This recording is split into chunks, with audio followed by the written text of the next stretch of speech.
Yayımı Baksel'in dəstəyi ilə izləyirsiniz. Oyuna mərkəzdən milli komandamız başlayır və belə ilə artıq görüş başlayır əziz tamaşaçılar.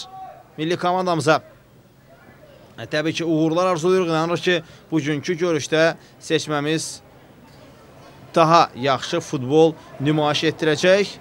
Qarayevdən irəli ötürmə, Toğrul Erat istiqamətində, lakin burada top uzaqlaşdırılır. Müdafiəçilər tərəfindən hücumumuz davam edəcək. Ruslan Əmircanov geri götürür topu. Ruslan Abışov və əla ötürmə cərimə meydançasına. Toğrul Erat görə hansı qərarı qəbul edəcək. Əmircanov yenə ötürülür top qapı qarşısına və zərbə indirmək olar. Qüvvətli zərbə. Top müdafiəçilərdən qayıdır. Duarte. Kristiayens. Filipin futbolçuları topu özlərində çox yaxşı saxlayırlar və indi sol cinahdan təhlükəli hücum ola bilər. Kristiansen ötürmə qapı qarşısına və az qolu. Ötürmə Rauf Əliyevə. Əliyev əla oynayır. Toğrul Erat. Erat cərimə meydançasında qapı qarşı ötürmə və Rüfət Dadaşov burada bir qədər ləng davrandı. Cərimə zərbəsi yerinə yetirilir. Futbolçularımız tərəfindən qapı qarşı ötürmə Rauf Əliyev istiqamətində, lakin müdafiəçilər yaxşı oynayır. Ruslan Abışova top çatmadı. Əmircanov! Qapçı Doyte. Qeydim ki, əziz tamaşaçılar, AFFA'nın böyük bir konfransı keçiriləcək. Məhz milli komandamız və AFFA'nın paytaxtımıza qayıtmasından sonra böyük miqyaslı bir tədbir olacaq və bu arada top qapıdan keçir Elvin Yunuszadə. Elvin Yunuszadə debüt oyununda hesab açır əziz tamaşaçılar.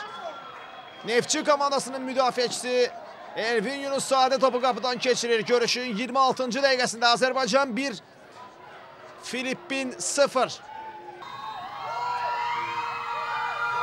Cərimə zərbəsi yerinə yetirildi və çox təhlükəli bir cərimə zərbəsidir həqiqətən də. Qarayev. Sadıqov. Vaqif Cavadov indi Simone Rotanı keçməyə çalışdı. Zərbə indirmək olar, lakin top qapıdan aralı keçir. Kristiayens.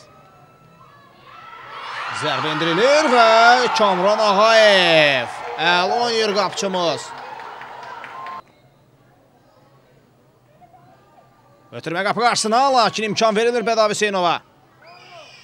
Ruslan Əmircanov, qüvvətli zərbə. Top Filipin komandasının futbolçusuna deyərək meydandan çıxır.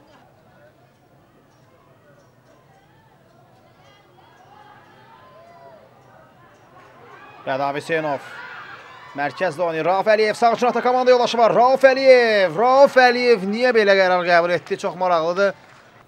Və belə ilə qarşılaşmanın baş hakimi Fahad Badihamad görüşü yekunlaşdırır. Milli komandamız məhz Filipin komandası ilə qarşılaşdı və 1-0 hesablı qələbə qazandı.